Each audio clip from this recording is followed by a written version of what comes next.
कि आप कह रहे हो कि भारत की फॉरेन पॉलिसी चैलेंजिंग हो गई है और फेल हो रही है राइट। और दूसरी तरफ आप देख रहे हो कि पूरे वर्ल्ड में भारत के लिए ईरान अपना एयर स्पेस खोल रहा है जहाँ पे इतना तनाव बना हुआ है।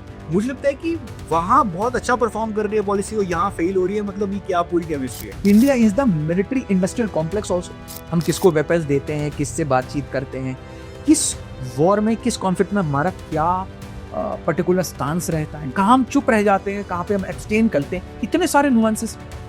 तो जब इतने नुआंसेस हैं तो मैं आपको ब्लैक एंड व्हाइट आंसर दे सकता हूँ कि फॉरेन पॉलिसी फेवरेबल है। आसिम मुनीर मिलकर आ रहा है यूएस से, कुछ डील हुई है, कोई बातचीत हुई है एंड इसमें पैलेस्टीन का भी टॉपिक इन्वॉल्व है। और ट्रंप ने पूरे इलेक्शन में ये कहा कि मैं वॉर रुकवा दूंगा, मैं पापा हूँ। ना भारत पापा की तरह बिहेव करते हैं, ना भारत ये कहता है कि हम वॉर रुकवाते हैं। भारत के ऑफिशियल स्टेटमेंट को अगर आप देखेंगे तो भारत कहता है this is not the era of war. America को पाकिस्तान की इस समय मदद चाहिए, और इनफैक्ट मदद नहीं चाहिए, खोपड़ी पे रिवॉल्वर लगा के भी वो मदद लेगा। अगर नहीं मदद मिली तो वो पाकिस्तान के 6 पीस कर सकता है 1 महीने में। Will India by F-35 from America जब वो रशिया के साथ डील कर रहा है, 400 की डील कर रहा है। तो अगर इंडिया का डिफेंस बजट बढ़ता है, इंडिया ज्यादा बाहर से मंगाता है सामान, तो किसको फायदा होगा? दुनिया भर की कंपनीज। कौन सी कंपनी? Defence company. उस डिफेंस कंपनी के शेयर्स कौन खरीद के बैठा है? हेलो नमस्कार, स्वागत है आप सभी का पॉडकास्टर आशुतोष के एक नए एपिसोड सीरीज में। जी हाँ, मैं एपिसोड सीरीज इसलिए बोल रहा हूँ क्योंकि यहाँ पे हम इंडिया मैटर्स, यानी कि वो सारे मुद्दे जो कहीं ना कहीं हमारे इंडिया के इंटरनल सिक्योरिटी या फिर एक्सटर्नल पॉलिसी या फिर इकोनॉमिक्स से लेकर everything whatever is there, जो भी चीज एक छोटे आम आदमी से लेकर एक बड़े बिजनेसमैन या एक पॉलिटिशियन या एक ब्यूरोक्रेट तक, जो जो मुद्दे ऐसे हैं जो बहुत ही ज्यादा सेंसिटिव हैं और मैटर करते हैं हमारे लिए, हम उनके ऊपर बातचीत किया करेंगे। और इस सीरीज में हमारे साथ आज मौजूद है आशीष मालवीय जी। आपका बहुत बहुत स्वागत है। किस तरीके से मैं इस टॉपिक को देख पा रहा हूँ मैं आपके सामने रखना, और आपकी क्या है इसमें व्यू पॉइंट, आपका क्या है वो आप मुझे बताना। एग्जैक्टली यही चीज है कि आप उसको नैरेटिव बोलो या फिर सच्चाई बोलो, बहुत से लोग ऐसे हैं जो ऑपरेशन सिंदूर के बाद जब डोनाल्ड ट्रंप ने हस्तक्षेप किया और भारत और पाकिस्तान के बीच में सीज फायर करवाया तथाकथित रूप से, उसके बाद बहुत सारी उंगलियां उठी भारत के फॉरेन पॉलिसी के ऊपर, फॉरेन मिनिस्टर के ऊपर, कि भारत क्या कर रहा है। और शायद एक नरेंद्र सरेंडर वाला भी एक जो जुमला है वो भी फेंका गया था, पता नहीं क्या क्या। बट और इसी सेम टाइम पे आप देखोगे कि ऑल पार्टी डेलीगेशन भी भेजे गए थे जिसमें हमारे कांग्रेस से लेकर और भी जितने सारे थे उसमें बेसिकली। एंड ये एक ऐसी चीज है जो कमेंडेबल है, जिसकी तारीफ होनी चाहिए ऑब्वियसली, राइट।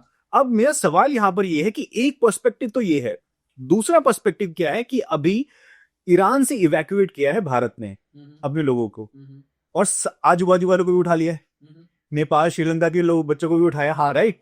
और सिर्फ ईरान ने भारत के लिए अपना एयर स्पेस खोला और किसी के लिए नहीं। इंटरनेशनल फ्लाइट्स और भी थी वहां पे और भारत के लिए खोला। तो एक तरफ सिनेरियो ये बनता है कि आप कह रहे हो कि भारत की फॉरेन पॉलिसी चैलेंजिंग हो गई है और फेल हो रही है राइट। और दूसरी तरफ आप देख रहे हो कि पूरे वर्ल्ड में भारत के लिए ईरान अपना एयर स्पेस खोल रहा है जहां पे इतना तनाव बना हुआ है। मुझे लगता है कि वहां बहुत अच्छा परफॉर्म कर रही है पॉलिसी और यहाँ फेल हो रही है। मतलब ये क्या पूरी केमिस्ट्री है? बड़ी सारी केमिस्ट्री। एक एक करके जुमले खत्म करते हैं ना। सबसे पहला कि यार तुर्की, अभी एक आज की बात चल रहा था, आमिर खान आए थे, तो उसमें आज की बात में वो कहते यार एकदम ऐसे शॉकिंग सी फेस बना, पूरी एक्टिंग थी वो, कि यार मुझे भी नहीं पता था, जब मैं एर्डोगान से मिल रहा था, उनकी पत्नी से मिल रहा था, मुझे भी नहीं पता था कि बाद में तुर्की और भारत के रिश्ते इतने खराब होने वाले हैं। हाँ, तुर्की, अजरबैजान ये सपोर्ट कर रहे हैं पाकिस्तान को, बाय द वे। हाँ, तो और भारत सरकार भी बहुत अच्छे रिश्ते मेंटेन करती है, तुर्की अच्छे रिश्ते मेंटेन करती है। इसके ऊपर लोगों ने वीडियो बना दी कि देखिए प्राइम मिनिस्टर मोदी जो है वो एर्डोगान से मिल रहे हैं, झब्बियां कर रहे हैं। तो इसके सिंपल आंसर देता हूं मैं आपको कि जिस दिन तुर्की ने कश्मीर पे स्टेटमेंट पास करना शुरू कर दिया, उसी दिन वो हमारे रडार पे आ गया। अब वो रडार पे किसके आया? इंडिया के सोवरेन पे। ध्यान सुनिएगा, इंडिया के सोवरेन पे। अब उसके बड़े सारे नंबर टूल्स होते हैं। आप पहले दिन तो ये नहीं बोलते ना, अरे तुमने कश्मीर भी बोला, अब तुम जब भी मेरे को मिलोगे मैं तुम्हारे मुंह पे थूक दूंगा। ऐसा कर सकते हो आप किसी के साथ? इनफैक्ट उल्टा छोड़ो, हमारे कल्चर में क्या बताया गया है कि कोई भी गेस्ट कभी भी आए, G20 है, ऐसा नहीं मैंने आपको बुलाया है, G20 है, मैं आपके कंट्री गया हूं तो आपसे हाथ मिलाऊंगा या क्या कहूंगा, या हाथ में थूक के हाथ मिलाऊंगा, क्या करूं? मतलब the point is in diplomacy what do you do? आप जो पीछे चाबियां लगा रहे हो वो तो आप लगाते रहोगे ना। लगाते रहोगे। आप अर्मीनिया को पिनाका दे रहे हो, वेपन्स दे रहे हो, अब वो खेल रहे हो। आप इसराइल के साथ खेल रहे हो, इसराइल बिल्कुल कट्टर है तुर्की का, अर्डोगान का, आप वहां खेल रहे हो। बट क्या आप ये बोलोगे कि अर्डोगान साहब हम आपसे हाथ नहीं मिलाएंगे, मीडिया का सामने हाथ हम मिलाएंगे, स्माइल हम करेंगे, यही तो डिप्लोमेसी भैया, यही तो डिप्लोमेसी कि आप और मैं स्माइल करें, nice to meet you brother, ठीक है। बट आप भी पीछे खेल रहे हो, मैं भी पीछे खेल रहा हूं। उसी टाइम में एक और जुमला आया कि हमें नहीं पता था, तो जिस दिन कश्मीर पे पहले बार बोला उस दिन पूरे इंडिया को पता था। इंडिया की फॉरेन पॉलिसी से रिएक्शन नहीं, इंडिया की सिक्योरिटी से रिएक्शन चल रहा है। Security means what? जब आप बोलते हैं हाउ इंडिया बिहेव्स, तो India is not only foreign policy ना, इंडिया इज द मिलिट्री। बोलिए हाँ, right. India is the military industrial complex also. हम किसको वेपन्स देते हैं, किससे बातचीत करते हैं, किस वॉर में, किस कॉन्फ्लिक्ट में हमारा क्या पर्टिकुलर स्टांस रहता है, कहाँ हम चुप रह जाते हैं, कहाँ पे हम एक्सटेन करते हैं, इतने सारे नुआंसेस। तो जब इतने नुआंसेस हैं तो मैं आपको ब्लैक एंड व्हाइट आंसर दे सकता हूँ कि फॉरेन पॉलिसी फेल हो गई है। इनफैक्ट मैं आपको एक और बात बताता हूँ, क्या मैं आपको ये तक बता सकता हूँ मैं कितने गेम खेल रहा हूँ पीछे?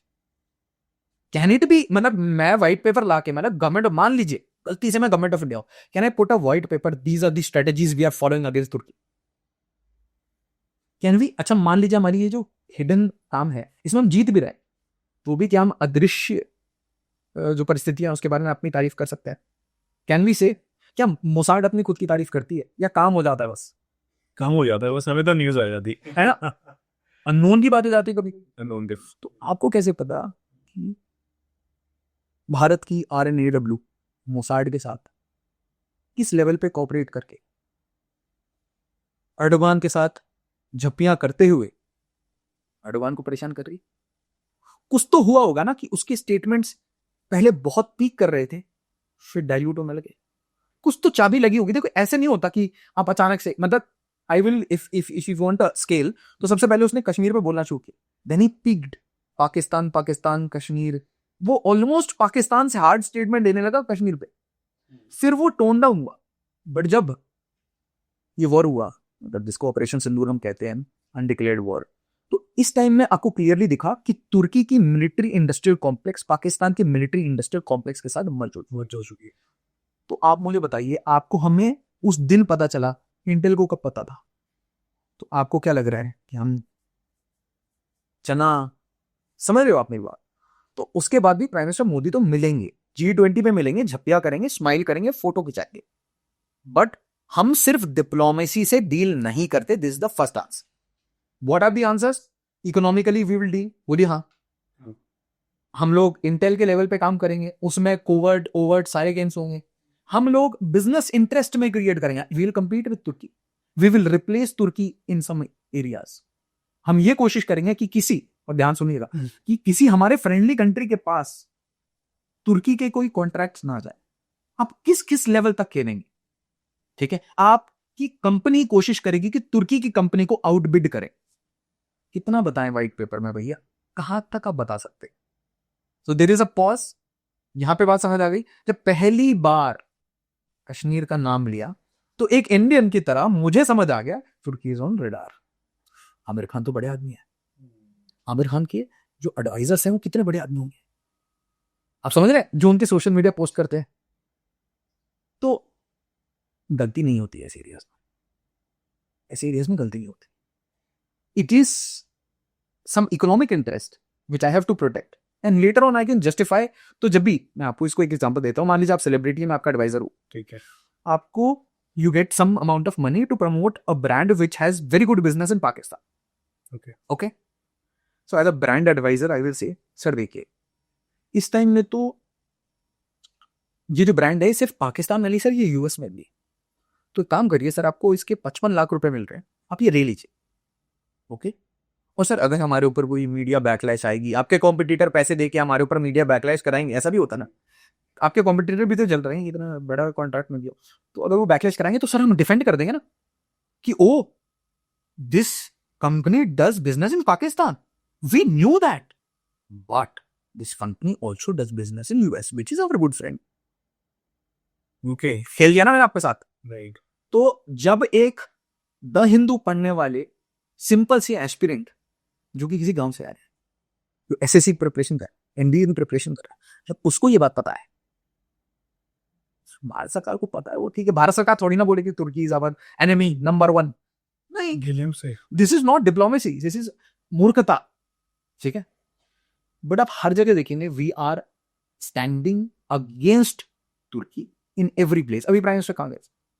सिप्रस, वहां जाके काला चश्मा लगा के कुछ नहीं है। अब कुछ मूर्ख लोग बोलेंगे अरे प्राइम मिनिस्टर तो टैक्स पेयर के पैसे से जाके फोटो खिंचाते हैं रील। तो आपने वो देखा था, लक्षद्वीप गए थे प्राइम मिनिस्टर, तो मॉलडीव्स को खुशबू हुई थी, राइट। लक्षद्वीप में कुछ फोटो खिंचाए थे। तो एक साइड से आप उसको जस्टिफाई कर सकते हैं कि this is a photo op, but imagine 60-60 साल के लोग जो 30-30, 35-35 साल स्टेट क्राफ्ट में इन्वॉल्व है। स्टेट क्राफ्ट मतलब भारत के तंत्र को कैसे चलाते हैं, वो जब एक कमरे में ऐसे 14 एक्सपीरियंस लोग बैठते हैं और वो जब एक कॉमन यूनिसन पे आते हैं, तो वो एक कॉमन यूनिसन प्राइम मिनिस्टर के कान में जाता है।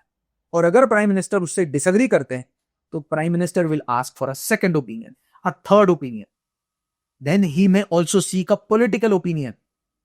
और उसके बाद कुछ ऐसी चीजें जिसमें सोचना ही नहीं, लक्षद्वीप है हमारा, जाके फोटो खींचो। But this is a very smart strategy. Lakshadweep गए, मॉलडीव्स को कुछ भी हो गई, क्यों?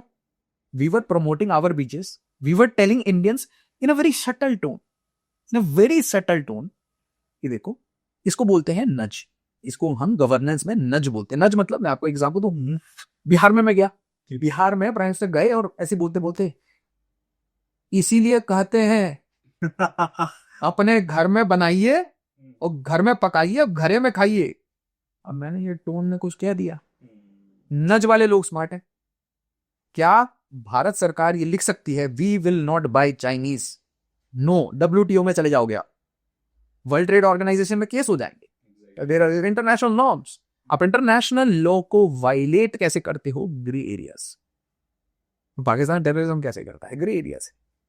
तो हम अपने आप को डिफेंड कैसे करेंगे? ये थोड़ी ना बोल के Turkey is enemy number 1। No, smile, yes, yeah beautiful Turkey, Istanbul, I love it.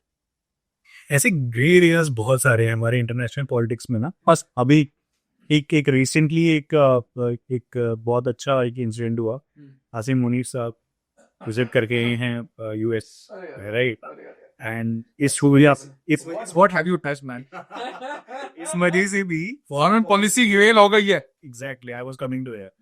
सो ये कहीं ना कहीं पॉइंट आउट कर रहा है कि भाई साहब क्या हो गया, ये आसिम मुनीर मिलके जा रहा है यूएस से, कुछ डील हुई है, कोई बातचीत हुई है, एंड इसमें पैलेस्टीन का भी टॉपिक इन्वॉल्व है, राइट? पता नहीं, difficult. What is this angle? ये महाराज, इसको आपको बहुत सिस्टमैटिकली समझना पड़ेगा। अमेरिका है दुनिया की बॉस। क्या है? बॉस। इंडिया क्या ये पब्लिकली कह सकता है? बोलिए, कह सकता है who is the world's boss right now? आप और हम तो बोल सकते हैं इट इज अमेरिका। क्यों? क्यों? पूरी दुनिया को कमांड्स में बांट रखा है, हर कमांड के अपने इंटरेस्ट है, एक कमांड की बात दूसरी कमांड नहीं सुनती। This is the gigantic size of America's military. Example, US के सेंट्रल कमांड में आता है ईरान, आता है इजराइल, आता है पाकिस्तान। उसका चीफ, उसका जनरल ये कहता है Pakistan is very important, Pakistan has always helped us, but just थोड़ा सा पड़ोस में आ जाइए तो आपको मिल जाएगा इंडो पैसिफिक का कमांड। उसका बंदा क्या कहेगा? India is our best friend, India is our top ally, India is our top partner of Quad. तो अमेरिका के दो कमांड अग्री नहीं करते क्योंकि अमेरिका का जो वर्चस्व है वो दोनों कमांड में मेंटेन रखना है। तो एक कमांड में इंडिया उनके फलक्रम पे है जो कि चाइना को चैलेंज करना है, और उसके लिए इंडिया उनका ऑन है, बनाना चाहते हैं, हम बनते नहीं मूर्ख। ऑपोजिट साइड में एक आदमी डेली मूर्ख बनता है। और आज और इस कहानी को मैं टच करना चाहूंगा, इसे याद दिलाइएगा, पैलेस्तीन की कहानी, क्योंकि ये फिलिस्तीन की कहानी पे भारत में भी बहुत इमोशंस हैं और दुनिया भर में बहुत इमोशंस हैं। इसके बारे में जरा मतलब let's take it black and white, let's understand some fundas. तो उसके पड़ोस में पाकिस्तान है जो सेंट्रल कमांड में आता है, और पाकिस्तान को अगर आप पैसे दे दें तो पाकिस्तान को आप इजराइल के इंटरेस्ट के लिए यूज कर सकते हैं, क्योंकि इजराइल पूरे मिडिल ईस्ट में अमेरिका का भाई है। ईरान अमेरिका को बिग सेटन कहता है और इजराइल को लिटिल सेटन कहता है। तो इसका मतलब it is an arm of America. Israel Israel किसी वॉर में उतरता है तो उसकी इंफॉर्मेशन किसी को हो या ना हो, वो एक यूएस प्रेसिडेंट को होती है। और अगर वो यूएस प्रेसिडेंट ऐसा हो जिसके इलेक्शन में इजराइल ने और इजराइल की पूरी आईडीएफ मोसाड ने जान लगा दी कि भाई वी वांटेड ट्रम्प, और ट्रम्प ने पूरे इलेक्शन में ये कहा कि मैं वॉर रुकवा दूंगा, मैं पापा हूं। वो एक और जुमला है, वॉर रुकवादी पापा। ना भारत पापा की तरह बिहेव करता, ना भारत ये कहता है कि हम वॉर रुकवाते हैं। भारत के ऑफिशियल स्टेटमेंट को अगर आप देखेंगे तो भारत कहता है this is not the era of war, so sit on the table and negotiate. जैसे आप और हम बैठे विमर्श करें एक कॉमन ग्राउंड पे, बट साथ ही साथ अभी हमने ऑपरेशन सिंदूर में ऐड कर दिया है। ये तो यूएस ने कहा ना कि this is not the era of war, पर हमारे भारत ने बोला कि also this is not the era of terrorism, right? ये सेकंड नहीं, first prime minister Modi okay, Russia Ukraine पे कहा, सेकंड इसने ऐड किया neither it is the time of terrorism. US तो लड़ ही रहा है ना भाई, यूक्रेन के थ्रू कौन लड़ रहा है यूएस उधर।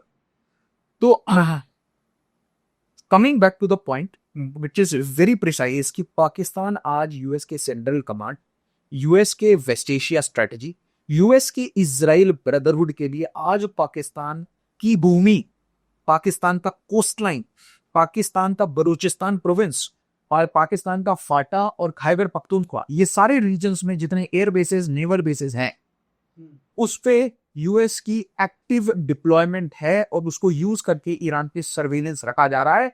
अगर आपको इसे मैं बिल्कुल क्लैरिटी से बताता हूँ, ऑपरेशन पॉज होता है, उसके बाद ऑपरेशन राइजिंग लाइन शुरू होता है, लगभग अचानक अगर 1 महीने के बाद शुरू हो रहा है, पॉज के बाद एग्जैक्ट 1 महीने, तो प्रिपरेशन में आपके 10-15 दिन जाते हैं, सर्वेलेंस में जाते हैं। तो आप समझ लीजिए कि वो जो ऑपरेशन सिंदूर रुकने का एक कारण है वो ऑपरेशन राइजिंग लाइन के शुरू होने का है। इससे आपको एक चीज समझ आ जाना चाहिए। देखो, लोगों ने बोला कि पाकिस्तान बहुत इंपॉर्टेंट है, मैं आपको इसका काउंटर देता हूं कि अमेरिका के लिए भारत से ज्यादा इंपॉर्टेंट इजराइल है, और इसमें कोई शक और शुबा आपको और मेरे को और किसी को नहीं होना चाहिए। ये आप किसी पॉलिटिकल पार्टी से पूछ लीजिए तो बोलेंगे बिल्कुल yes. Immaterial of the size of economy Israel will be important, China से भी ज्यादा इंपॉर्टेंट है इजराइल यूएस के। मान समझिए मैं क्या कह रहा हूं। तो अगर इजराइल का कोई कंसर्न अटक रहा है, इजराइल का क्या कंसर्न था, we have to hit Iran. तो अगर ईरान को हिट कर रहे हैं तो हमको पड़ोस में पाकिस्तान है, पाकिस्तान की जरूरत थी किसे? पाकिस्तान तो अपने पासपोर्ट पे लिखता है ना कि हमें इजरायली नहीं चाहिए, इजराइल हम किसी अपने सिटीजन को भी नहीं जाने देंगे, एवरीथिंग एक्सेप्ट इजराइल, ये लिखा हुआ है बांग्लादेश और पाकिस्तान के पासपोर्ट। ठीक है, तो आप ध्यान से समझिए कि मेरे छोटे भाई के लिए, और इसको बिल्कुल ह्यूमन पर्सपेक्टिव से बीचिए, कि मेरा एक चाचे का लड़का है, किसका? एक चाचे का लड़का है, यह मेरा चाचा है, बिल्कुल चाचा ही है, मेरे चाचा है भारत और मेरा बेटा है इस यहां पे प्रॉब्लम। तो अब इजराइल के लिए चाचा के दुश्मन से थोड़ा भाग कर दूं बेटे को बचाने के लिए, तो क्या करूंगा या नहीं करूंगा? बिल्कुल बेसिक शब्द में, तो सेंट्रल कमांड को मिडिल ईस्ट की स्ट्रेटजी में अमेरिका को पाकिस्तान की इस समय मदद चाहिए, और इनफैक्ट मदद नहीं चाहिए, खोपड़ी पे रिवॉल्वर लगा के भी वो मदद लेगा। अगर नहीं मदद मिली तो वो पाकिस्तान के 6 पीस कर सकता है 1 महीने में। आप हल्के में मत लीजिए, $20 ट्रिलियन, आप $4 ट्रिलियन पे ये अलग करते हैं पाकिस्तानी, घुटने पे लाके लबालब दे रहे हैं। अमेरिका करेगा तो क्या करेगा वो? उसके 3 एयरक्राफ्ट कैरियर आपके मुंह के सामने खड़े होकर बस गोल गोल घूमे तो आपकी मतलब टाइट हो जाएगी हालत, पतलून है ना गीली होने लगेगी। आप समझिए क्या बोल रहा हूं मैं। तो ऐसी स्थिति में Pakistan has to do what US says, बोले होल एयरबेस, यस सर। आपको क्या लग रहा है मुनीर लंच करने गया? Munir has been summoned. बैट, साइन कर, हे बैंकर, ऐसे दे दे। आपने वो न्यूज सुनी थी, IMF, वर्ल्ड बैंक? बाबा उसमें एक सिग्नेचर चाहिए होता है, ठीक है। उस सिग्नेचर में पापा का सिग्नेचर लगता है। और मैं आपको हेडलाइन तो दे दूंगा कि आपको $1 बिलियन मिल गए, $2 बिलियन। डिसबर्समेंट पूरे टाइम, लोन सैंक्शन होने के बाद डिसबर्स थोड़ा सा समय होता है, वो समय के बीच में मैंने आपको बुला दिया कि क्या बे, पहला कंडीशन तेरा सारा एयरबेस मेरा, दूसरा तू चाइनीज वेपन नहीं देगा। ओए बैग कैसे गया, अरे ओ, अरे फोटो अब तो हम भी तुर्की के साथ कराते हैं। सब बिल्कुल समझो, कमरे के अंदर बातें होती है, बिल्कुल वैसे बात होती है जैसे बदतमीजी से होती है। कनेडियन नहीं याद हो तो कनेडियन ऑन वॉइस को समन किया जाता था, उनको ऐसे ही भेजा जाता था। फिर वॉज नो चेयर, आधे थे, होगा जाता था, ज्यादा थे। 3 मिनट्स में एग्जिट होते थे। ये ना की वीडियोस थी वो हम लगा नहीं सकते, हम मैं दो ऐसे घुसते थे, 3 मिनट्स के बाद एग्जिट। और एकदम ऐसे गुस्से में BMW की दरवाजा मारते हुए भागते थे कि क्या बोल दिया, हमारी तौहीन कर दी, हम तो बोल रहे हैं। तोड़ के मिल जाता है।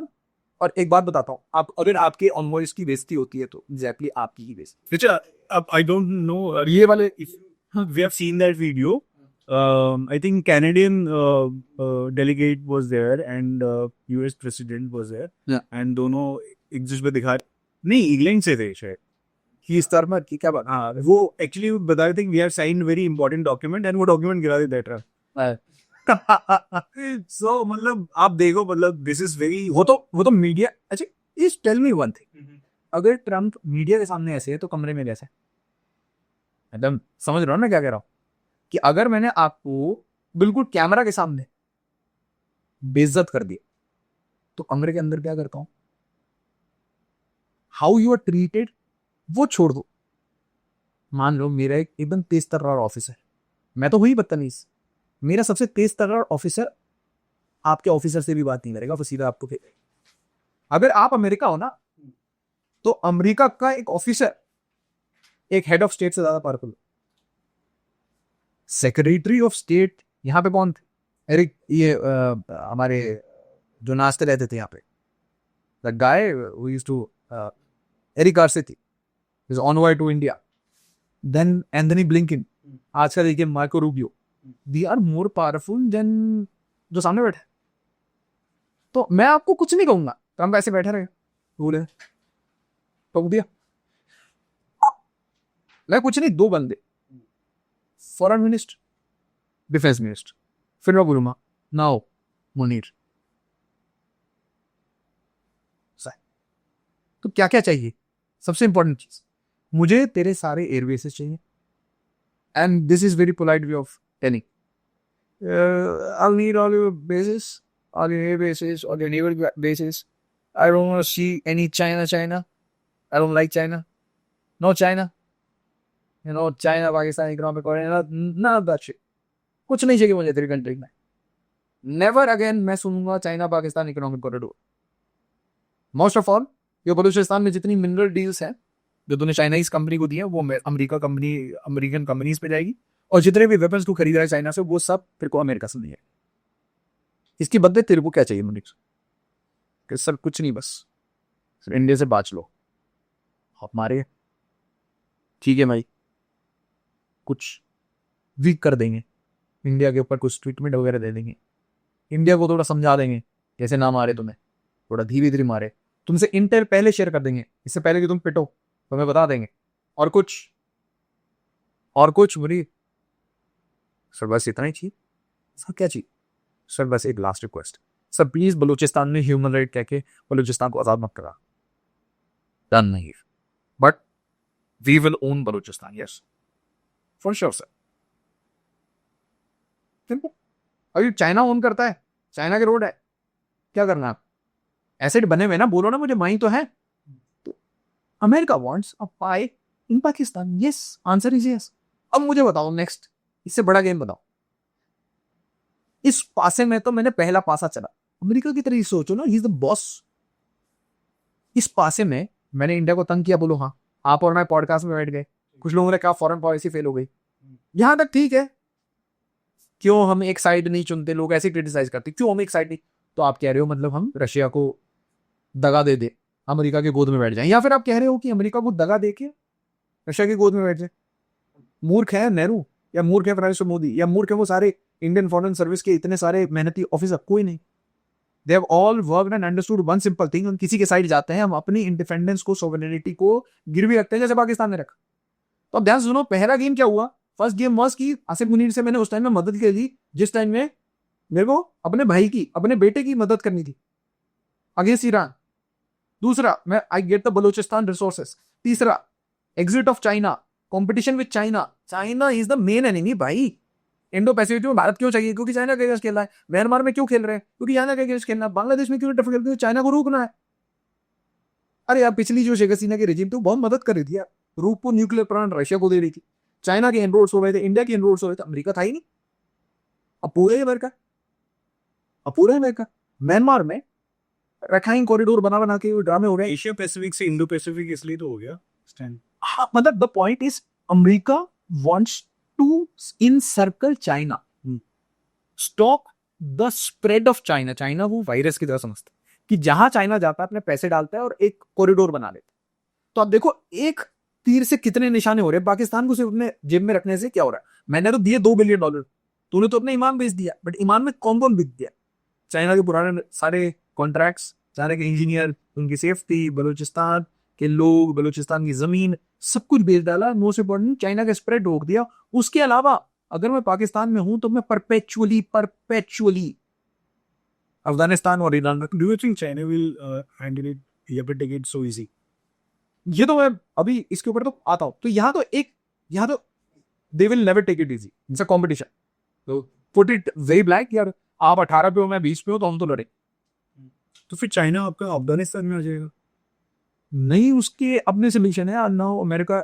आज यही तो कंट्रीज, इसलिए तो इंडिया से जब कोई बोलता है ना कि फॉरेन, हम अपने नेबरहुड में क्यों हार रहे, हमारे नेबरहुड में चाइना और यूएस कंपीट कर रहे हैं और वो ज्यादा पैसे देते हैं यार। यार मुझे एक बात बताओ, आप 10 दे रहे हो, मैं 10 दे रहा हूं, और इंडिया 3-3 रुपए दे रहा है, तो आप बोलोगे ना ईदर ऑफ द टू।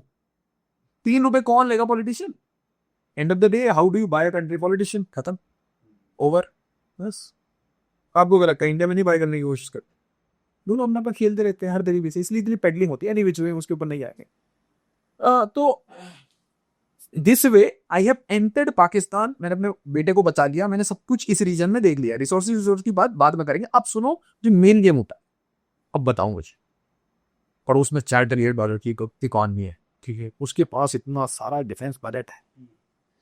अगर मैं तुम्हें दे देता हूं $2 बिलियन के वेपन्स, इंडिया तो फिर कंपटीशन में आएगा और बोलेगा लाओ $20 बिलियन का चेक साइन करता हूं, लाओ यार तुम पाकिस्तान को डंप करो, ये लो $20 बिलियन F-35 ना। But why will India by F-35 from America जब वो रशिया के साथ डील कर रहा है, 400 की डील कर रहा है, फ्रांस के साथ डील कर रहा है। अमेरिका तो बहुत से किसी से नहीं कर, हमें सब चाहते ही है ना कि हम बाय ही करें। वो चाहता है क्या, अमेरिका तो बेचना ही चाहता है, इधर इज द बेचना चाहता है। यस, हाँ, इज अ बिजनेसमैन। हाँ, तो मेरा यही पॉइंट है कि अगर आप मेरे पड़ोसी को आर्म कर रहे हो तो मेरे ऊपर प्रेशर बनता है अपने आप को आर्म करने का, या नहीं, बोलो हाँ। आपके पास अगर चाइना आपको, आप दुश्मन हो, आपको चाइना दे रहा है 5th generation fighter jet, America को कुछ एडवांस वेपन दे रहा है, तो मैं भी खर्च करूंगा या नहीं करूंगा।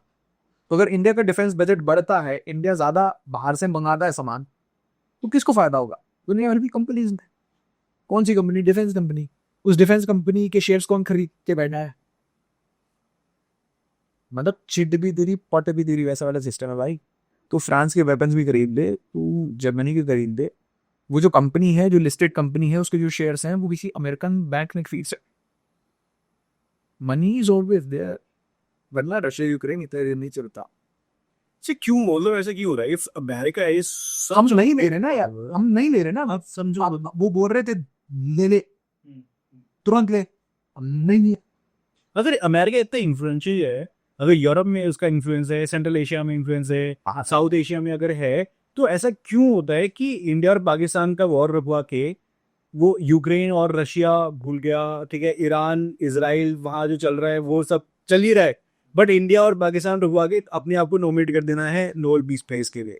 चल एक बात सोच यार कि तू एक इलेक्शन जीत के आया है, ठीक है, और तूने खर्च किए हैं मान ले $20 बिलियन। कितने? $20 बिलियन।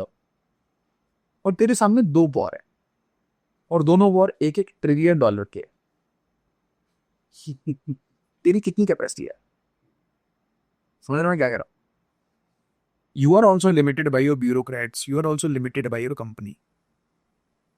यहाँ पे तुम्हारे पास ट्रिलियन की कंपनीज है ना, उनके इंटरेस्ट है, वेस्टर्न इंटरेस्ट है, बिल्कुल इंटरेस्ट है यार, ये चीज समझ दे। अमेरिका ये चाहता है इजराइल बड़ा, ग्रेटर इजराइल। अमेरिका ये चाहता है कि यूक्रेन के रिसोर्सेज अमेरिका पे हो रही, और पुतिन चाहता है कि यूक्रेन की रिसोर्सेज और जमीन और लोग वो रशिया में मिल जाए। दोनों compete कर रहे हैं यार, दोनों यूक्रेन को एंड में आधा आधा काट लेंगे। अभी तक वो आधा वाला पोर्शन नहीं आया है, जब वो आ जाएगा जब दोनों को लगेगा वी आर एग्जॉस्टेड, चलेगा 5। पर इस पूरे प्रोसेस में समझ कितना फायदा हो रहा है, how beneficial is this for the economy. Think about it. War कहाँ हो रहा है? यूक्रेन, अमेरिका में हो रहा है। टेंशन फ्री है ना, लो चल रही है जो चल रही है, बट वहां के शेयर भाग रहे, शेयर भाग रहे भाई। क्यों भाग रहे हैं भाई? जब जब कहीं पे भी कॉन्फ्लिक्ट होता है तो अमेरिका देता है एड, बड़े बड़े एड पैकेज। जैसे इस केस में आपको दिख रहा होगा पाकिस्तान को वर्ल्ड बैंक, IMF ये सबसे पैसे दें, ये एक्चुअली उधारियां, ये एक्चुअली कंडीशंस होते हैं। मैं आपको इतने पैसे दूंगा, आप ये कंडीशन से अपनी इकोनॉमी खोली, उससे अमेरिकन कंपनी से हम आपकी कंट्री को रिकंस्ट्रक्ट कराएंगे। तो उसके बाद रिकंस्ट्रक्ट करने वाला मूर्ख तो नहीं है ना, उधारी भी चुकता करेंगे, कंपनियां भी तेरी खरीद देंगे। रूल्स एंड रेगुलेशन लगा दिए जाते हैं IMF वर्ल्ड बैंक के थ्रू कि सारी एंड में प्रॉफिट उसी के हो जिसका पापा का साइन होता है। जो बैंकर है, मेन बैंकर, उसी का ना प्रॉफिट होगा। अभी क्या हो गया, चाइना एक कंटिन्यूसली कम्पीट कर रहा है। चाइना बोलता है वन बेल्ट वन रोड में घुसा के सेम काम कर रहा है जो अमेरिका वर्ल्ड बैंक और IMF से करता है। यार मतलब यार ये ओपन एंड शट है। जो China one belt one road से करता है वही अमेरिका करता है world bank IMF। Common sense की बात है। तो अगर यूक्रेन को हमने पहले फोड़ा, यूक्रेन में लड़ाई, तो सबसे पहले मैंने क्या कहा, वी आर गिविंग एड, हम पैसे देंगे। क्या जेब में दे दिया? कैसे लेस की जेब में पैसे लेके घूम? नहीं, एड मतलब हम वेपन्स देंगे। तो वेपन्स कहाँ से आएंगे? नाटो ग्रेड के आएंगे। कहाँ से खरीदोगे? अमेरिका से खरीदोगे, यूरोप से खरीदोगे। वो जैसे ही ऑर्डर आता है तो कितना खुश होगा बिजनेस, $40 बिलियन का इस महीने मिला तो देख, वो खुश। जैसे ही वो खुश क्या करेगा, वो अपने पॉलिटिशियन बोले ये 40 में दिया, चलाते रहे। तो कौन सा पॉलिटिशियन बनाते रहे? चलने देना भाई, पैसे बन रहे ना, और पैसे आ कहां से रहे? बजट से ही आ रहे। और बजट से कैसे आ रहे? Deficit financing, print as many dollars you want. But कहीं ना कहीं this is harming the humanity, right? अगर आप देखो ना, और भाई स्टेट क्राफ्ट और ह्यूमैनिटी के ना दूर दूर तक। अगर अगर मैं पैलेस्टीन को ही ले लूंगा, हाँ ये वाली राइट, अगर आप देखो, अगर वेस्ट वॉल के ऊपर या फिर जेरूसलम के ऊपर या फिर अलेक्सा के ऊपर से अगर मिसाइल्स निकल रहे हैं, अगर वहां पे फाइटर जेट्स घूम रहे हैं, but you are making this not above than political matter से आप और ऊपर ले आकर इसको ह्यूमैनिटेरियन मैटर तक आप लेकर चले गए हो। इसलिए कहीं ना कहीं मैं तो लेके गया हूँ इसको मनी के लेवल पे। आप इसको मतलब उस तरीके से सोचो, मेरी बात समझो। एक होती है एरिस्टोक्रेसी। जो एरिस्टोक्रेसी है, जो बड़े बड़े महलों में रहते हैं, जिनका बैंक बैलेंस $50 बिलियन है, वो 2 चीजें देखते हैं, या तो ह्यूमैनिटी या तो अपना पर्स। अगर वो ह्यूमैनिटी देखते हैं तो वो NGO चला देता। ओके, अभी आपको ट्विस्ट दूंगा तो आपको हंसी आएगी इसमें। मेरे को ह्यूमैनिटी दिख रही है, मैं NGO चला देता हूँ, और मुझे बिजनेस दिख रहा है तो मैं वॉर करवा रहा हूँ। बट फंड्स करो अगर ये सेम कंपनी दोनों काम कर रही है तो ओके, तो मजा आएगा आपको। तो चलो, आपका नाम है आशुतोष, मेरा नाम है आशीष। आपकी ये कंपनी आशुतोष की कंपनी $100 बिलियन की, और आपका कॉम्पिटिटर है अविनाश। कौन है? अविनाश। आपने क्या किया? मैं हूं NGO, आपने मुझे दे दिए $10 मिलियन। मैं डेली रिपोर्ट पब्लिश कर रहा हूं कि अविनाश के वेपन्स जहां जहां लगे हैं वहां वहां ग्रेव ह्यूमन राइट वायलेशन हो रहा है। चंका तो करते रहे हो ना आप ह्यूमैनिटेरियन वर्क, बट आप क्या कर रहे हो, आप हिट जॉब ले रहे हो ना। उसके बाद मैं इस जो मिले आपने थोड़े से पैसे दिए थे, इससे मैंने अपने तो घर पर कोटियां बना ली। कोटी बनाने के बाद मैंने कुछ और पैसे अपने मीडिया वाले लोगों को भी दे दिया कि तू आर्टिकल लिख। तो एक हाथ से हिंडलबर्ग आता है और दूसरे हाथ से एक बड़ा पोर्ट जायंट पोर्ट खरीद रहा था। समझ, पैसा एक ही आदमी का है। वो तेरे पे रिपोर्ट इसलिए आते हैं, तेरे पे इतना मीडिया इसलिए चलता है क्योंकि तेरे को मेरे को ठोकना है। क्योंकि तू अगर मार्केट में आया तो कंपटीशन नहीं चाहिए। हम 3 सेठ बैठ के सारे पोर्ट चला रहे थे, इंडिया आ गया 4 ट्रिलियन का नया चौधरी नहीं चाहिए हमें। The world has been always governed by the best. It has always been like this. Last 250 years. आप ऐसा समझ लो, आप जितनी कॉलोनियल हिस्ट्री पढ़ रहे हो आप किसके अंदर थे? वेस्ट के अंदर है। ब्रिटिशर्स मत बोलो, वेस्ट के अंदर थे। राइट। अब वो वेस्ट का फलक्रम यूके से शिफ्ट होके अमेरिका पे चले गए। बस वो वेस्ट ही है, पूरा गोरा बेस्ट ही है। एंग्लो सैक्सॉन वर्ल्ड बोलते हैं। उस एंग्लो सैक्सॉन वर्ल्ड को जो करना होता है वो करते हैं। But you think we are setting in 2025 हाँ जी, एंड मूविंग टुवर्ड्स इसका मैं आपको एक एग्जांपल पाकिस्तान एक और पैलेस्तीन पे देना चाहता हूँ। प्लीज। हाँ, क्योंकि ना इन्होंने बहुत ज्यादा इसके ऊपर शगुफा खेला, बहुत ज्यादा। मैंने आपको क्या बोला, सबसे इंपॉर्टेंट मेरा स्टेटमेंट ये था कि the more money you have the more powerful you are, and the more money you have the more power you have, you can govern the world, you can also talk about human rights. A single company can run multiple chains of NGO, can fund media, and yet do the business which is exploited. हाँ, आप war supplement तो मैंने दे सकते हो, आप add भी दे सकते हो, आप मीडिएट भी कर सकते हो, और आप नोबेल प्राइज के लिए अपने आपको नॉमिनेट भी कर सकते हो। और ये जो मैंने चारों वेंचर्स बोले ना हमने, ये चारों वेंचर्स 4 अलग कंट्री से चल रहे होंगे। एक हंगरी से चल रहा होगा, एक बुल्गारिया से चला देता, एक केमन आइलैंड से चलाते, एक ब्रिटिश वर्जिन आइलैंड से चला देता। नशा हो जाएगा आपको जब आप कंपनी के स्ट्रक्चर पढ़ोगे। आपको समझ आएगा कि भाई यहाँ पढ़ना ही नहीं है, इसको पढ़ना ही नहीं। मैं जब देख लेता हूँ यहाँ से आग आ जाती है, मैं छोड़ गया। This is what you should not study. ये स्टडी करने से आपको दर्द होगा। आपको ऐसा लगेगा कि no good businessman is there, और आप बोलोगे कि ऐसा क्यों है, why businessman are become like, because politician ask them to choose. Politician बोलते हैं कि यार ना हमारा वहाँ कॉन्फ्लिक्ट है, वहाँ एनजीओ करके ह्यूमन राइट कराना दो। अरे you tell me, have you seen this pattern कि अचानक से पूरी दुनिया में आर्टिकल्स लिखने लगते हैं किसी एक पर्टिकुलर जगह की ह्यूमन राइट पर। आपने कभी देखा है कि बहुत सारे आर्टिकल्स लिखे गए पाकिस्तान में ह्यूमन राइट वायलेशन की? मैंने नहीं देखा, या मैंने ऐसी वीडियोस तक नहीं देखी कि पाकिस्तान में डेमोक्रेसी खतरे में है या डिक्टेटरशिप आ रही है पाकिस्तान। कोई ऐसा कभी नहीं देखा आपने, ग्लोबली भी नहीं देखा है। सबसे नया ग्लोबल देखा है। अरे कश्मीर में तो पागल है, ऐसा लग रहा है वो ना कोई टॉपिक नहीं है, वो एनजीओ का टॉपिक ऐसा लग रहा है। मैं ऑनेस्टली कहता हूँ, आप अगर न्यूज के फीड्स देखोगे ना तो आपको समझ आएगा कश्मीर पे बहुत पैसा खर्च किया किसी, मस्त। और ये कश्मीरी नहीं है, ये पाकिस्तानी भी नहीं है। एक ना बहुत अच्छा एक angle I was reading somewhere in some article, right? I do not take the names here, but I was reading and it blowed my mind कि वहां लिखा था कि ये भी हो सकता है सैबोटाज। एक एंगल आप देख लो इसमें, maybe some agencies, so called agencies, जो बहुत बड़ी सुपर पावर की कुछ एजेंसीज है, maybe they are also involve in this Pahalgam वाला अटैक। ये मैं यार एक्चुअली ना इसमें ना बहुत ज्यादा जाना पड़ेगा, मैं इसमें बिल्कुल कमेंट नहीं करूंगा। क्योंकि आप जैसे यू सेड जस्ट अभी आपने कहा कि बट मुझे ऐसा सेंट्रलाइज्ड है पावर, राइट? और अब शायद हम डिसेंट्रलाइज करने के लिए बहुत साइड बढ़ रहे हैं, वर्ल्ड जा रहा है।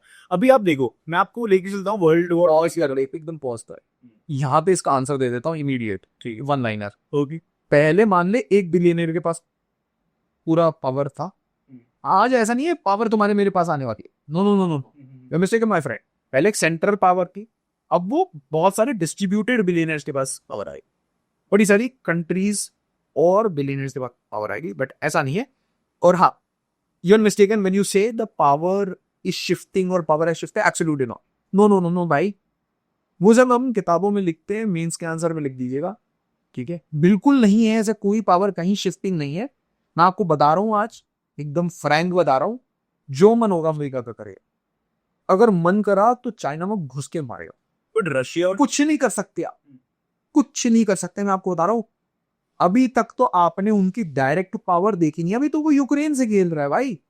आप मुझे एक बात बताओ कि रशिया जैसी बीमत जाइगेंटिक पावर, हल्के मत दीजिए रशिया को, जैसे जाइगेंटिक पावर, वो ऐसी वॉर 10 साल तक आगे लड़ सकती है, उसको कोई फर्क नहीं पड़ेगा। It is ready, it has all the weapons and it is all the weapons for final games. और उस कंट्री को परेशान कर रखा सिर्फ एक छोटे से यूक्रेन से। तो मैं आपको अगला इसमें एक छोटा सा अंडरलाइन कर देता हूं, सोच लो बांग्लादेश से भारत को कितना परेशान कर सकता। मजा आया? थोड़ा थोड़ा मजा आया? अब जरा रैंकिंग बताना दुनिया में सारी कंट्रीज की इकोनॉमी वाइज। चौथे नंबर पे आ गए हैं।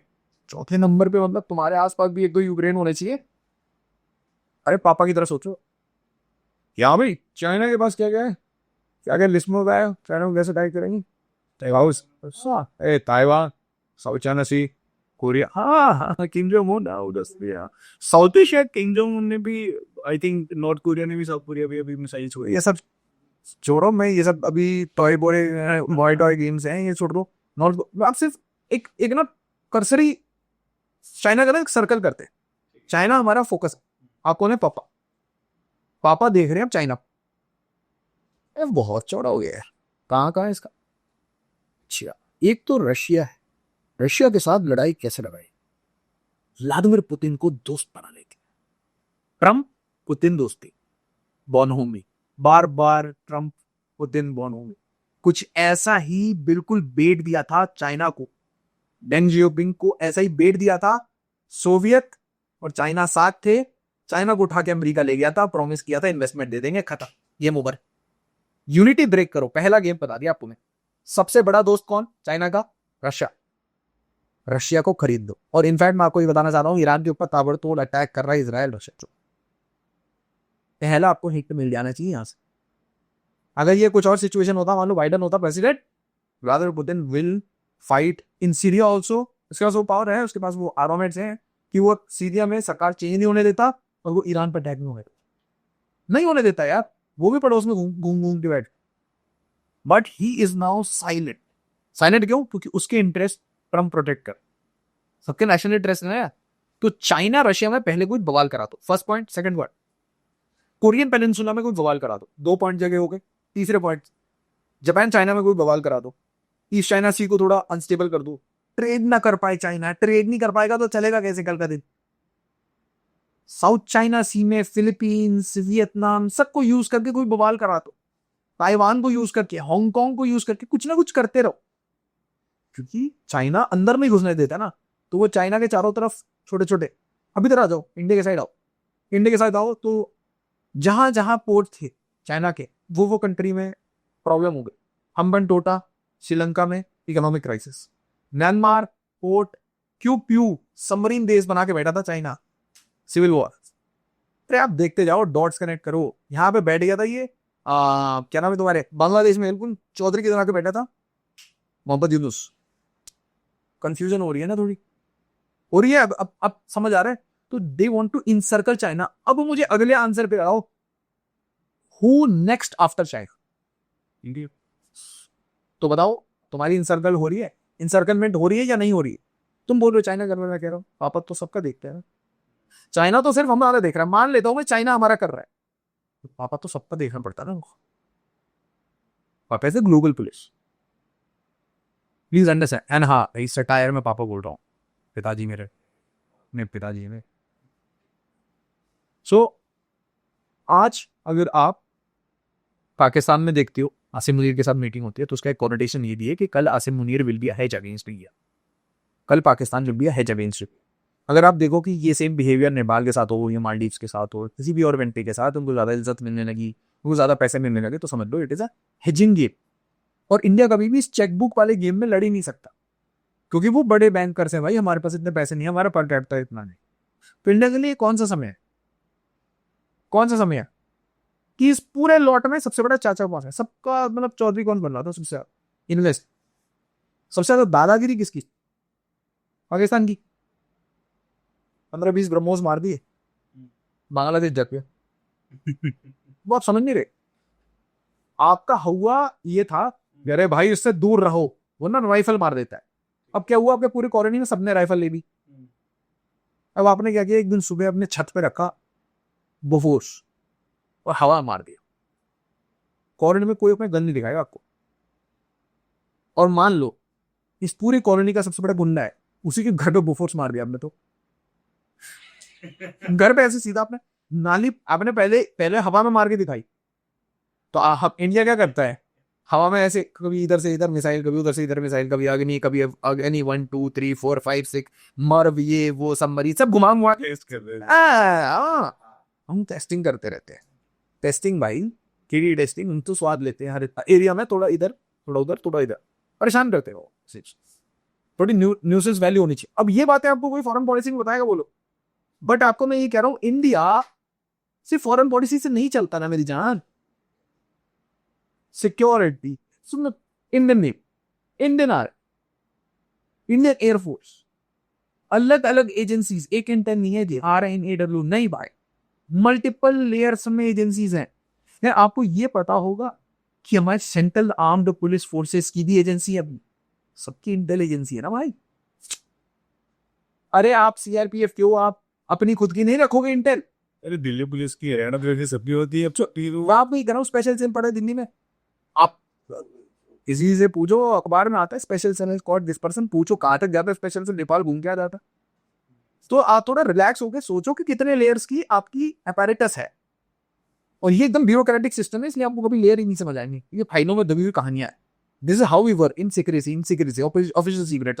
We don't tell, we don't boast about ourself, but cumulatively अगर हमारी कंपनी ऐसे काम कर रही है, स्टार्टअप ऐसे काम कर रहे हैं, इंडियन आर्मी, इंडियन नेवी सब मिलके, इंटायर इकोसिस्टम का बताओ फेलियर है या विद। ऐसे मत बोलो कि ऑपरेशन सिंदूर में हम इंडियन आर्म्ड फोर्सेस को तो क्वेश्चन नहीं कर सकते। तो एक्चुअली में वो वाली ट्रीटमेंट हो जाएगी जो मैंने एर्डोगान के बारे में बोली थी। ठीक है कि कोई सब ठीक है, समझ गए आप। तो आर्म्ड फोर्सेस पे आप बोलोगे तो आपकी ट्रीटमेंट तय है, क्योंकि फिर आपको देख लिया जाएगा कि थोड़ा सा ये आर्मी एक्ट में crossing the line, yes.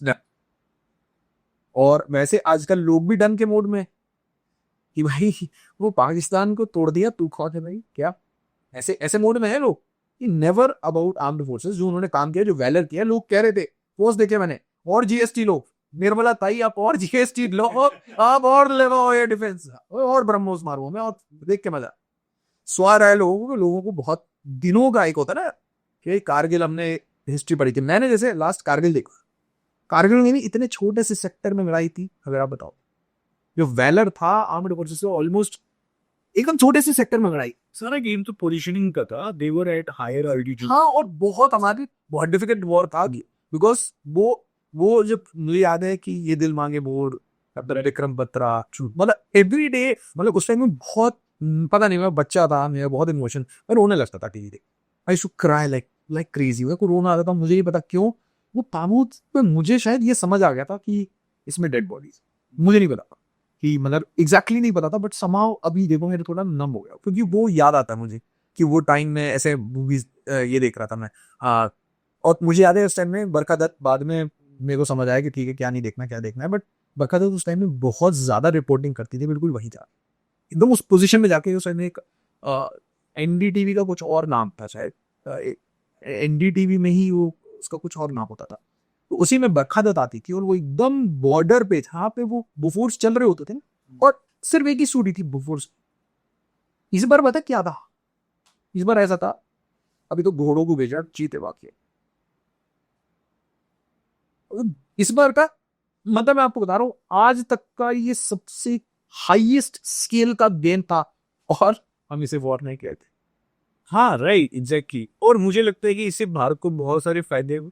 Right, हमने अपना फॉरेन पॉलिसी में भी, अब देखो भारत की डॉक्ट्रिन चेंज कर ली भारत में ना, any act of terrorism will be equal to act of war against India. Right, वहां पे हमने चेंज किया, हमने अपने ए भी as an act of war, right, a defence system हमने अपना टेस्ट किया। राइट, ऐसे बोल दिया जाके आदमपुर में, ये कैसा लगा, बढ़िया लग रहा है ना, इतना सारा मंगाया था, it will open our market. Right, लोग खरीदेंगे हमसे आगे। लाओ भाई पिनाका सब आ गए, एग्जैक्टली, राका दो ब्रह्मोस में। राइट, तो ये सारी चीजें भारत को कहीं ना कहीं स्ट्रैटेजिकल मूव था भारत का, ये डिप्लोमेटिक एडवांटेज था ये, राइट? तो अब आपको ये अच्छा एक बात बताओ, अब मैं आपको इसे क्वालिफाई करके अब मैं आपसे एक क्वेश्चन पूछता हूँ।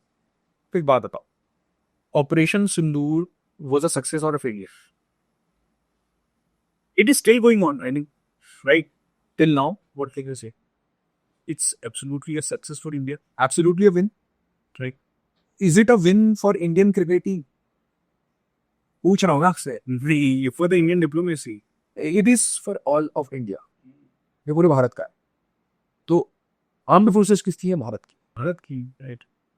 तो जब Indian foreign policy, Indian armed force, Indian company, Indians, Indian politicians, Indian bureaucrat सब मिलके काम कर रहे थे, तो एक को टारगेट क्यों कर रहे हो?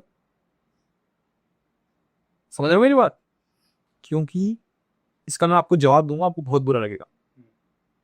क्योंकि हमने अंग्रेजी में एजुकेशन दिया, हमारी मानसिकता हो गई हम किसी से दब के हैं। बहुत आसान है लोगों को वापस से दबाना। कोशिश की जाती है कि तुम आंख दिखा के बात कैसे कर रहे हो, आंख नीचे, कॉन्फिडेंस कैसे आया तुम्हारे में, क्यों है कॉन्फिडेंस, पर कैपिटा इनकम नहीं है तुम्हारे पास। मैंने इतने सारे लोग कमेंट्स में देखता हूं। एक दिन मैंने बोला congratulations, you are now the fourth largest party. Comment बहुत प्यारा सा था, क्योंकि मैं साइकोलॉजिकली सोचता हूँ ये आदमी कितना किस लेवल पे, कि उसको खुद नहीं पता वो क्या कमा रहा है। उसने लिखा अंधभक्त मोदी छाप, अंधभक्त मोदी छाप। कभी साले पर कैपिटा की भी बात कर ली। आप मुझे बताओ, क्या ये एस जयशंकर साहब के लेवल पे जाएगा? किसी लेवल पे जाएगा ये बंदा? ये बन गया बाड़े का टेक्निक। अब मुझे बताओ कि क्या मुझे ये बोलना चाहिए एज अ टीचर कि we are the fourth largest economy, congratulations retake. अगर मान लीजिए जैसे for example first BrahMos strike हुआ, मुबारक हो, ब्रह्मोस हुआ है पाकिस्तान का, ठीक है। पाकिस्तान ने पूछा था क्या मैं ब्रह्मोस कैसे दोगे, तुमने बोला आपको तो फ्री में देंगे। तो मुबारक हो, ब्रह्मोस हुआ है पाकिस्तान ने, तो कांग्रेचुलेशंस, मैंने सबको कांग्रेचुलेट किया। It's a win. छोटी विंस को सेलिब्रेट करना सीखो यार। अब इतनी बड़ी विंस में भी खोट निकाल रहे हो और ये बोल रहे हो कि हमें क्रिटिकल होना जरूरी हो। भाई चौधरी साहब कहीं और क्रिटिकल हो जाइए, कुछ तो सेलिब्रेट करने के लिए छोड़ दो। आई एम आस्किंग, मैं अपने परिवार को एक चीज कह रहा हूं, मेरे मम्मी पापा ऐसे कहते, दिवाली के दिन आप और मैं, हम परिवार में मान लो हम पटाखे फोड़ा रहे, उस दिन हम फोन यूज करते हैं, मम्मी पापा नहीं कहते आज तो छोड़ दे यार। मैं यही कह रहा हूं, आज तो यूनिटी दिखा दे यार, आज तो मत छेद अपने आप को। मैं मानता हूं यार किसी और पॉलिटिकल पार्टी से होगा यार तू, मैं मानता हूं किसी और के पैसे लिए होंगे यार तूने, बट आज तो छोड़ दे। अरे एक सक्सेस को तो सक्सेस रहने दे भाई। It is not a political party we are representing, it is all of India which has won. We can say that yes, it is an achievement for us, but but for India, yes, exactly. For all of us. वो tax payer जो बेंगलुरु में काम करता है भाई तोड़ के, जो टैक्स आइडियली भरता है टाइम पे, वो टैक्स ऑफिसर जो कलेक्ट करते हैं, वो लोग जो उसे डिप्लॉय करते हैं, वो आर्म्ड फोर्सेस जो उसे यूज करते हैं, जब पूरा इकोसिस्टम काम करा तब एक सक्सेस आती है। अकेले बंदे से नहीं होता। मुझे नहीं लगता कोई काम अकेले बंदे से होता है। It is a team work. बोलो हाँ, बोलो अगर ये हम पॉडकास्ट कर रहे हैं तो इज इट टीम वर्क और या नरे अकेले कर लिया आपने के लिए? तो ऐसे विंस को मिलकर सेलिब्रेट कर लेते हैं। ऐसे विंस में एक दूसरे में खोटे नहीं घूमते हैं। ऐसे विंस में जहां पे पॉलिटिशियंस हमारे यूनाइट हो गए। मैं मजाक नहीं कर रहा, मुझे ऐसा लगता था कि हमारे पाकिस्तान से डिफिकल्ट हमारे पॉलिटिशियन है। नहीं, ये ऑल पार्टी डेलीगेशंस के बाद मैं कहना नहीं चाह रहा था, but you started this topic. So Rahul Gandhi ji का बर्थडे था परसों, एंड उनका बर्थडे का एडवर्टीजमेंट आया था कुछ बड़े अखबारों में ऐसा, और उस अखबार में वो नेता नहीं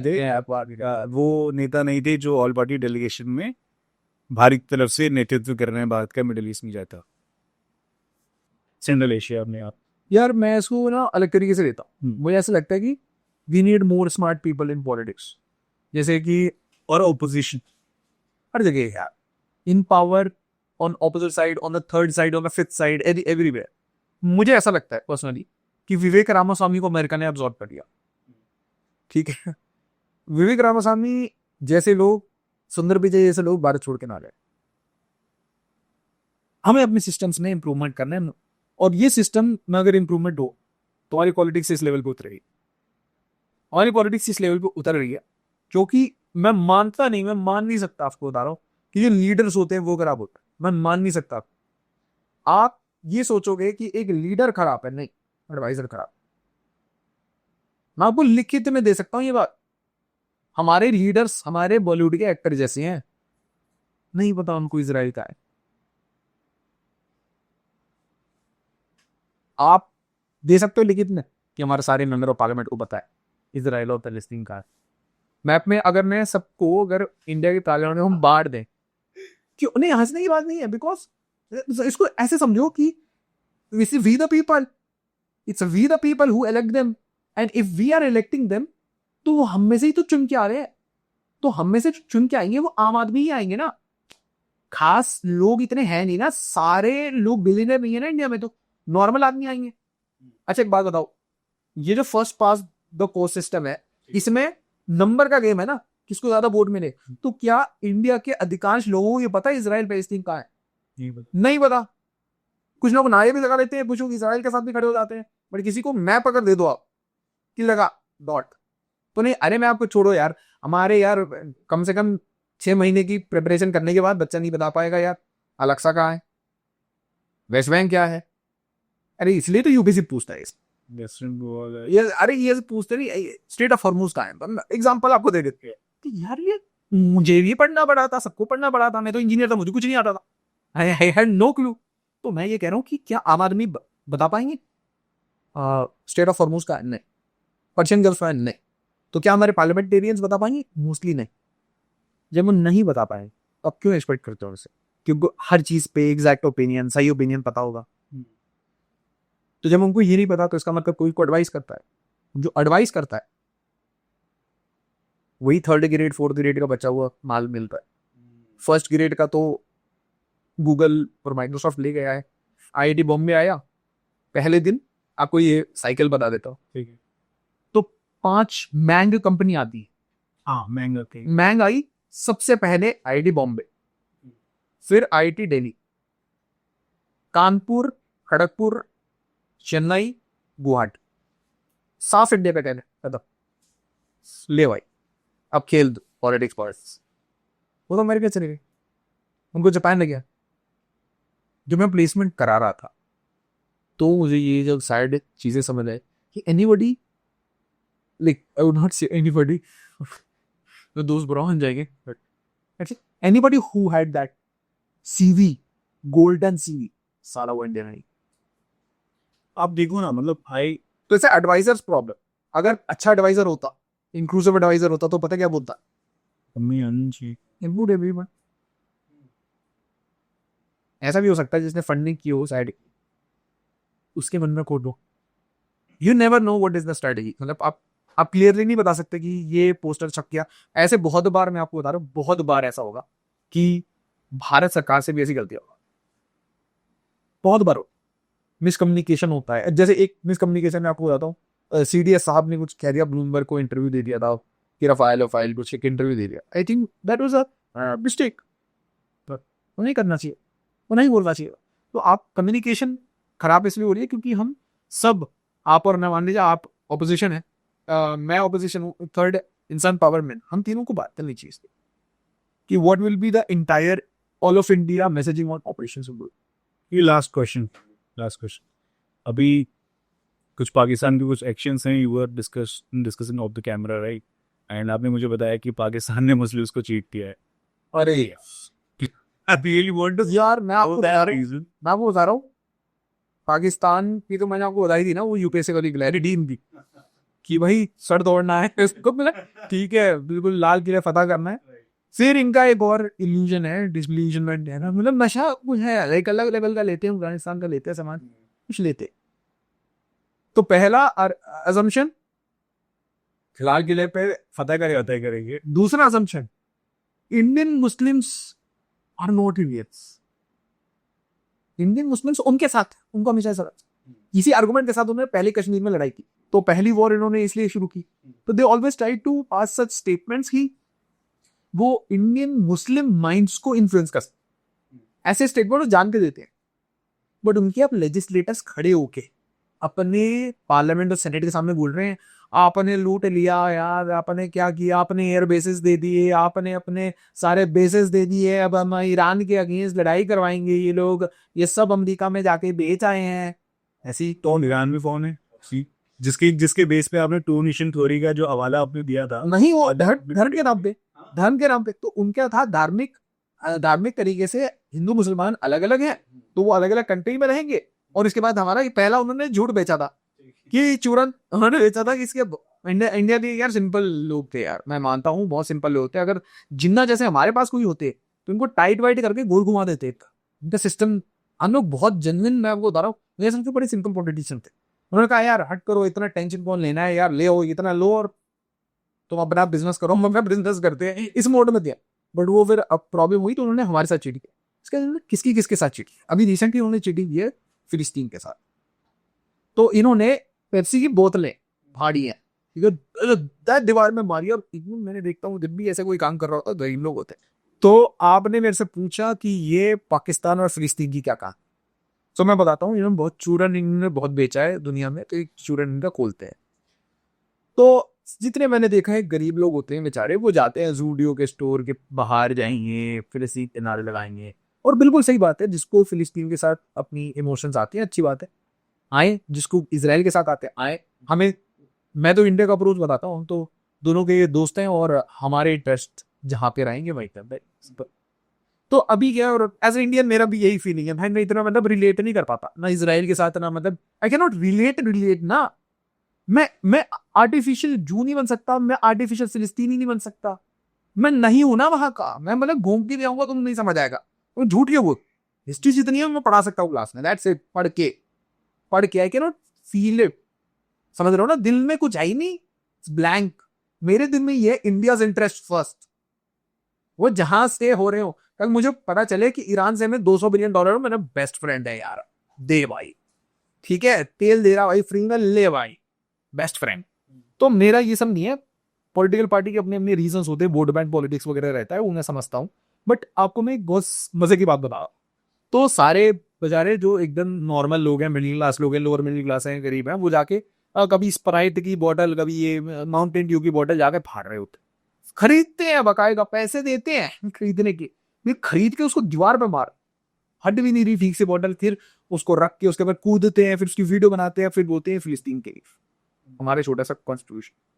कुछ लोग जूडियो के स्टोर में जाके, कुछ लोग KFC में जाके। तो मैंने देखा ये सबसे ज्यादा पैटर्न शुरू हुआ पाकिस्तान से, फिर गया बांग्लादेश, फिर आ गया इंडिया में भी, मल्टीज वोल्टीज हर जगह हुआ कि अरे भाई इजराइल, ये इजराइल हो, ये वो, सब गाली गुड़ी दे दी, फ्लैग जला दिया, सब कुछ कर दिया जो करना था जी। उसके बाद इन्होंने बोल दिया कि भाई हम ईरान के साथ है, हम फिलिस्तीन, हमें चाहिए फिलिस्तीन, 2 स्टेट सोल्यूशन, हमें एक फिलिस्तीन चाहिए, वो सब कुछ कह दिया। सबसे ज्यादा पूरी दुनिया में अगर कोई बैक करता है पैलेस्टीनियन कॉज को, तो वो सऊदी अरेबिया नहीं, वो कतर नहीं, वो ईरान। सबसे ज्यादा अगर किसी कंट्री ने अपने आप को एक तरीके से, मैं कहूंगा, और जब मैं ये कहूंगा तो कुछ लोगों को बुरा भी लगेगा, बट मैं ये कहूँ जियो पॉलिटिकल स्ट्रैटेजी से उसने भी किया। बिकॉज ईरान की आज की रेजिम को ये पता है कि जब तक इजराइल और अमेरिका उसके पीछे पड़ा रहेगा तो वो सर्वाइव नहीं कर पाएगा। तो वो कोशिश करता है कि मैं अपने घर में वॉर ना लाऊं, आसपास के जो भी रेबल्स हैं उनको पैसा देता जाओ और वही इजराइल से लड़ते रहे। तो हुतीज, हमास, हिजबुल्लाह, सबको उसने पैसे दे दिए और एक एक्सिस ऑफ रेजिस्टेंस बना दिया इजराइल के अगेंस्ट। इजराइल को परेशान, इजराइल ने अगेंस्ट सबको तोड़ा है, मारा है, उसमें बहुत ह्यूमन राइट वगैरह वायलेशन वगैरह किया है और वॉर की। बट वॉर के बाद उसने मारना शुरू कर दिया। अभी ऑपरेशन राइजिंग लायन, जिसको ईरान को ये बोल के कि न्यूक्लियर वेपन्स तू बना लेगा, तेरे बनाने से पहले मैं मारूंगा, क्योंकि अगर तेरे पास न्यूक्लियर वेपन्स है तो इजराइल के ऊपर परपेचुअल खतरा रहेगा। सही बात है। और अगर आप इसके मिसाइल्स देख रहे हो ईरान के, तो इजराइल का आयरन डोम उसे नहीं रोक पाता, स्पेशली अगर हाइपरसोनिक मिसाइल आ जाती है हाई स्पीड में, मतलब हाई मार्क स्पीड्स में जो मिसाइल्स आ रही है उसको नहीं रोक पा। उसका मतलब अगर उसमें न्यूक्लियर लोडेड सामान होगा तो उसे भी इजराइल नहीं रोक पाएगा, तो फिर इजराइल एंड हो सकता है। तो अगर उनकी ये खतरा है तो खतरे को भाप के उन्होंने प्रीएम्प्टिव स्ट्राइक किए कि भाई हम न्यूक्लियर साइट्स हैं उसको डिस्ट्रॉय कर रहे हैं। तो इसका मतलब जो एक कंट्री जो पैसे दे रही थी ओपनली, अकेली पूरी दुनिया में एक कंट्री थी जो पैसे दे रही थी, सपोर्ट कर रही थी, वो बाकी ईरान। डन है। ईरान को बैक कर रहा था रशिया और चाइना, सबसे ज्यादा रशिया। ट्रंप ने बोला तेरी यार वॉर पवा दूंगा, तू यूक्रेन खा जा आराम से, जितना खा रहा है मैं खाने दे रहा हूं, तू आराम से खा यूक्रेन थोड़े दिन और अमेरिका और रशिया अच्छी दोस्त बन जाएंगे और हम चाइना को मेन एनिमी बनाएंगे। पुतिन ने बोला चल नथिंग डूइंग, मैं बीच में नहीं आऊं। वो नहीं आया। सीरिया में भी नहीं आया। सीरिया में इसने सत्ता चेंज करवा दी, बशर अल असद हट गया, वहां पे कुछ नहीं कहा व्लादिमीर पुतिन ने। व्लादिमीर पुतिन चाहता तो वहां पे लड़ाई कर लेते। तो अचानक से अमेरिका के दो एलाई, एक तो इजराइल इधर से नीचे से आगे और ऊपर से तुर्की आगे, एक नाटो मेंबर, एक अमेरिका का बेटा भाई जो कह दो। वहां पे भी पुतिन चुप रहा। ईरान के केस में भी पुतिन काफी चुप रहा। अब एक्सपेक्टेशन विश्व की चाइना से। चाइना क्या कर सकता है? पैसे दे सकता है, शिपमेंट्स भेज सकता है, एयर डिफेंस भेज सकता है। चाइना वॉर में तो नहीं उतरेगा, कभी नहीं उतरता। बट मुस्लिम कंट्रीज से क्या एक्सपेक्टेशन होती है? पहले वो कंट्री जो फिलिस्तीन की बातें करती है, फिलिस्तीन की बातें करती है, स्पेशली उन्हीं कंट्रीज। वो कंट्रीज तो मुस्लिम बहुत कंट्रीज है, सारी कंट्रीज से एक्सपेक्टेड नहीं। बट अगर आपकी रोड पे लोग प्रोटेस्ट कर रहे हैं, फिलिस्तीन के झंडे लगा रहे हैं, इजराइल के झंडे हटा रहे हैं, ये वो जो भी कर रहे हैं, आपके सारे पॉलिटिशियन स्टेटमेंट दे रहे हैं, सब सपोर्ट कर रहे हैं, ट्विटर पे ट्वीट कर रहे हैं कि we condemn the attack on Iran, सब कुछ कर दिया, तो फिर आसिम मुनीर वहां क्यों गया? फिर आसिम मुनीर वहां पे पाकिस्तान को बेच के क्यों आया? तो मतलब जिसको पेप्सी भी बोतल फोड़नी होती है वो फोड़ता है, आसिम मुनीर को जहां बेचना होता है घंटे वो बेच के आता है। कुल मिला के बॉटम लाइन, नॉर्मल गरीब लोग वो फिलिस्तीन के लिए इमोशंस दिखाते हैं, वो रो रो करते हैं। जो एलीट है वो पावरफुल और पैसे वाले लोगों के सामने झुकते हैं। और ये पहली बार नहीं हुआ जो पाकिस्तान में हुआ है। ये सेम काम उन्होंने, बोलते ना अपने लोगों को सैक्रिफाइस करने की बात हो गई ना, क्योंकि आप बोल रहे थे हम उम्मा के हैं, मुस्लिम उम्मा, मुस्लिम यूनिटी की बात करता है पाकिस्तान। जब ऑपरेशन सिंदूर हुआ ना तो मुस्लिम यूनिटी की बात कर रहा था कि देखो ये अटैक पाकिस्तान पे नहीं है, मुस्लिम्स पे। उसने ऐसे दिखाया इसको, ओआईसी में गया वो, तो हर जगह उसने ऐसे अपना पूरी मिल, और इसलिए एनईए को इसको एक्सपोज करना चाहिए। तो ये सेम काम उसने कब कब किया? मुस्लिम्स थे बांग्लादेश में उनको हट डाउन किया, बलूचिस्तान में मुस्लिम्स है उनको हट डाउन किया, ऑक्यूपाइड कश्मीर में, पाकिस्तान ऑक्यूपाइड कश्मीर में मुस्लिम्स है उनको हट डाउन किया।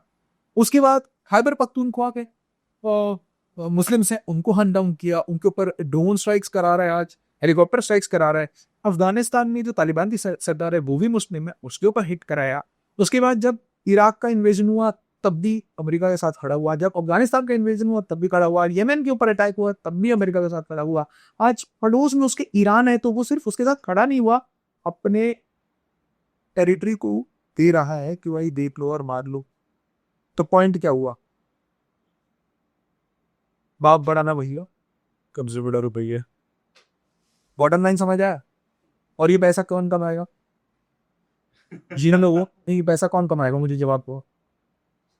पैसा कमाएगा मुनीर और उसके जैसे लोग, एलीट, जो top army, top brass, yes, जवान जो पंजाब के सूबे, पाकिस्तान के पंजाब सूबे से के जवान हो, उसमें भी खाली पंजाब रीजन के लोग कमाएंगे, बाकी सब पाकिस्तानी पंजाब का region, उसके भी जो एलीट है, जिनके पापा, चाचा, पापा, परदादा, दादा सब मिलिट्री में आए हैं, मिलिट्री फैमिली वाले लोग ही जो यूएस में जाके फिर उनको सिटीजनशिप, यस यस। पूरे सप्लाई चेन है यार। तो फिलिस्तीन, अच्छा तो मतलब मेरा पॉइंट ये है कि आप याद रखो, एक ही सेंटेंस में मैं इसको समराइज करता हूं। आप याद रखो, इजराइल अमेरिका का भाई है, सबसे प्यारा, सबसे सगा भाई है। इजराइल के अगेंस्ट, इजराइल का सबसे नंबर 1 एनिमी ईरान। तो इजराइल ईरान को मारेगा, इजराइल ईरान को जितना मार सकता है मारेगा, और अमेरिका उसको बचाने के लिए जो कर सकता है वो करेगा। बोलो हाँ, ठीक है। और उसको बचाने के लिए, अपने बच्चों के फ्यूचर को सिक्योर करने के, अपना फ्यूचर, अपने पैसे सेफ रखने के लिए, यूएस यूके की सिटीजनशिप के लिए अमेरिका के जनरल्स कुछ भी करेंगे, इंक्लूडिंग अपने बेसिस दें टू हिट फिलिस्तीन। तो मूर्ख कौन बने? बेचारे गरीब बंगाली बेचारे गरीब पाकिस्तानी, बेचारे गरीब पश्तून, बेचारे गरीब बलोच, एक्सप्लॉइट किसने किया? एलिट जर्नैल ने, जो कि अपनी कंट्री को अपने स्वाद अनुसार बेचते रहते हैं, रेंट पे देते रहते हैं। एयरबीएनबी बन गया पाकिस्तान। एयरबीएनबी पाकिस्तान। फिलिस्तीन समझ आ गया? ये हो गया, फिलिस्तीन बन गया। जो कंट्री सपोर्ट करेगी फिलिस्तीन को, उसी कंट्री को सबसे बड़ा, मतलब मैं कह रहा हूं बहुत सारी कंट्री साइलेंट है, वो उनको कुछ नहीं कह रहा, उनको समझ आ रहा है कि पावरफुल कंट्री, उनको कुछ नहीं कह सकते, वो मैं मुंह, उनके अंदर गुस्सा है मान, वो मैं मुंह झुकाए। बट आप सोचो कि इस क्राइम में फिलिस्तीनी तो देख रहे हैं ना, फिलिस्तीनी तो देख रहे हैं, देख रहे हैं ना भाई। तो वो देख रहे हैं कि ये पाकिस्तान जिसने हमास के कमांडर उठा के पाकिस्तान ऑक्यूपाइड कश्मीर में घुमा दिए, अब उसी के बेसिस से फ्यूल डलवा डलवा के अमेरिका के स्पाई प्लेन्स हमारे ऊपर घूम रहे हैं, और ट्रम्प ट्वीट करता है now we control the skies of Iran. तो क्वेश्चन ये है भाई कि तुम हमारे थे ही कब? कभी थे भी या सिर्फ इसी सवाल के साथ हाँ आज का podcast. Thanks for watching. If you have watched this podcast till here, so any last message? अरे भाई दबा के री काटो वीडियो, लाइक शेयर सब्सक्राइब करो, और क्या। नमस्कार भाई। नमस्कार।